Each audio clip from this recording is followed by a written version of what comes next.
My fiancé secretly tried to change our prenup to cheat me out of my company. I exposed her plan and dumped her before the wedding. I'm 32, and for the last 10 years, I've been building my business from the ground up.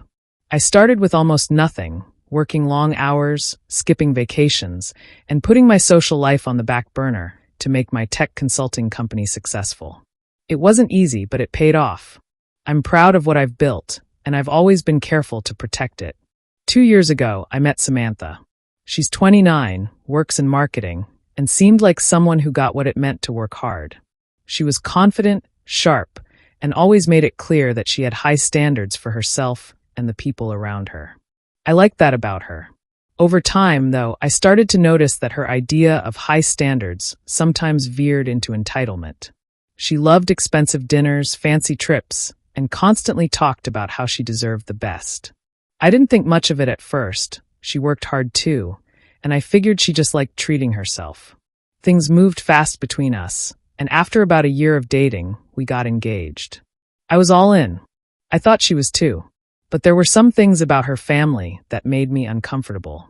Her parents had this way of talking about money that always felt off. They'd make comments about how lucky Samantha was to find someone so established and would joke about her retiring early once we were married. I always laughed it off, thinking they were just kidding. Turns out they weren't. Early on in our engagement, I brought up the idea of a prenup. I wanted to protect my business and the assets I'd worked for before meeting her. I explained it wasn't about not trusting her.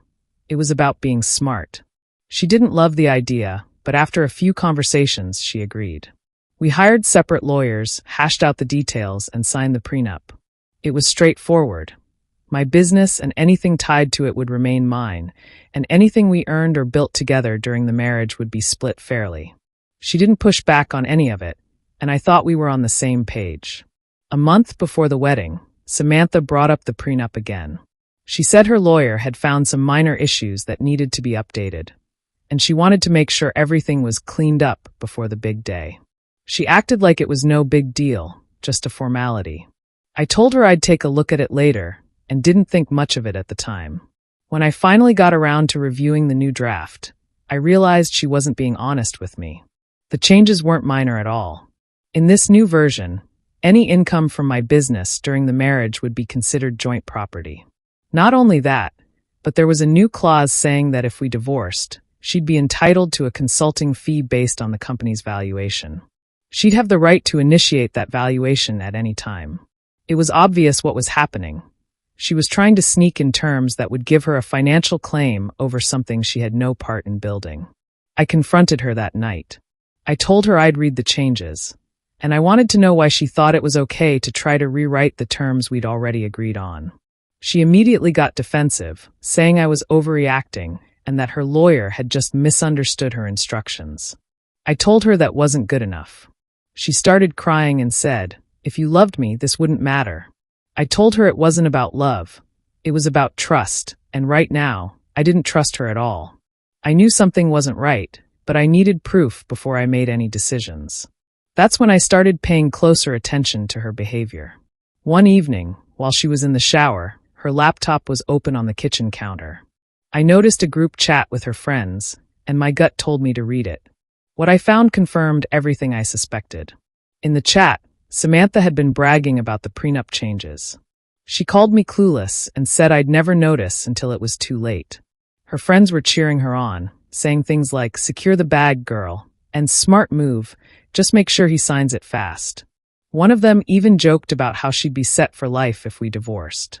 But the worst part was a message from her mom. Her mom had been coaching her, telling her to push for these changes to guarantee her future because I was too focused on work to notice. I took screenshots of everything and sent them to my lawyer. When I showed him the new prenup draft and the messages, he confirmed that this was an intentional attempt to manipulate me. At that moment, I knew I couldn't go through with the wedding. I waited until that night to confront her again. I put the revised prenup on the table and asked her to explain the changes. At first, she played dumb, saying she didn't know what I was talking about. When I pressed her, she said, "Okay, maybe I was just trying to protect myself. What's so wrong with that?" I told her what was wrong was lying to me and trying to cheat me out of something I'd worked my entire life to build. That's when I brought up the group chat. Her face went pale, and she started stumbling over her words, trying to spin it as a joke that her friends took too far. I told her the wedding was off. She exploded, screaming that I was humiliating her and that she couldn't face the embarrassment of telling people the wedding was canceled. She begged me to reconsider, but I was done. I packed a bag and left that night. That's when things got even uglier. The day after I left, I started getting emails from her lawyer. Samantha was demanding compensation for emotional distress and wedding expenses. The list of what she claimed I owed her was absurd. She wanted $10,000 for her wedding dress, $5,000 for her bachelorette party in Cancun, and $7,000 for self-care expenses like spa treatments and gym memberships to prepare for the wedding. She even had the audacity to claim I owed her for lost time and wages because I'd led her on. I forwarded the email to my lawyer, who reassured me they didn't have a leg to stand on. Still, I wasn't just going to let this slide. I attached the screenshots of her group chat, along with a message stating, "If this harassment continues, I'll take legal action for defamation and extortion." That shut them up, for a while at least. Samantha wasn't done. When the legal route didn't work, she turned to social media. She painted herself as the victim, posting tearful selfies with captions like, "Betrayed by the man I trusted the most, and I gave him everything, and he left me with nothing." Her friends and family joined in, with her mom posting a rant about how I was a narcissist who used her daughter and threw her away. Her dad claimed I'd promised to invest in his business and backed out, calling me a coward. Soon enough, the hate started spilling onto my business's social media pages. People who didn't know the full story were leaving nasty comments, accusing me of being a fraud and warning others not to work with me. Instead of engaging with the drama, I hired a PR specialist.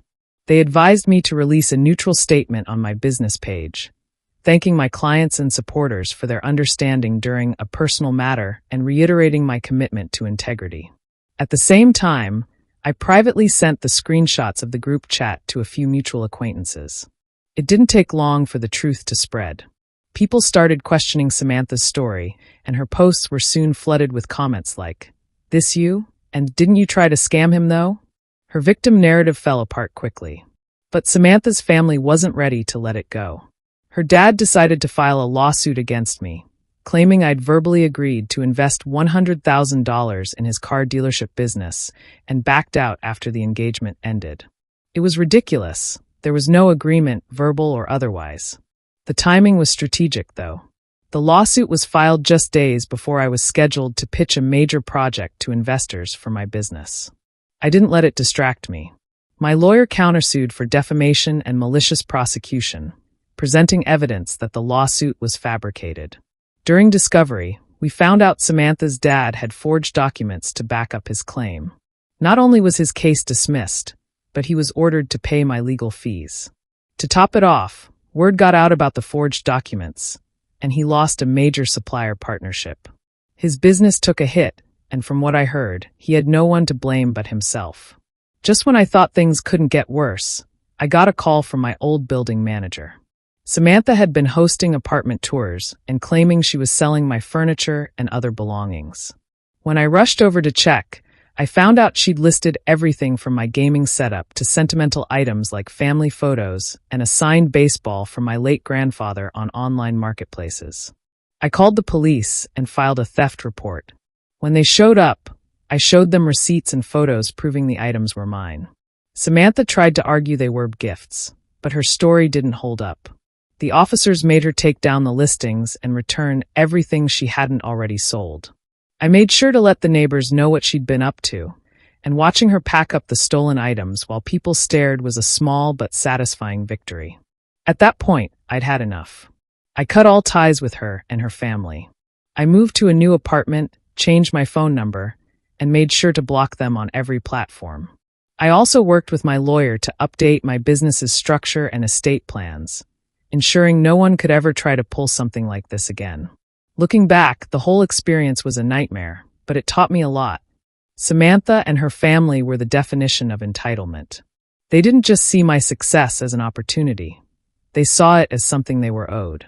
I'm proud I stood up for myself, And while it's frustrating to think about how close I came to making a massive mistake, I'm grateful I found out the truth before it was too late. I'm still healing from the betrayal, but I've learned to trust my instincts and set stronger boundaries. If someone really loves you, they won't try to take advantage of you. They'll respect what you've worked for and build something with you, not against you. For anyone dealing with something similar, protect yourself. You don't owe anyone your success or your peace of mind.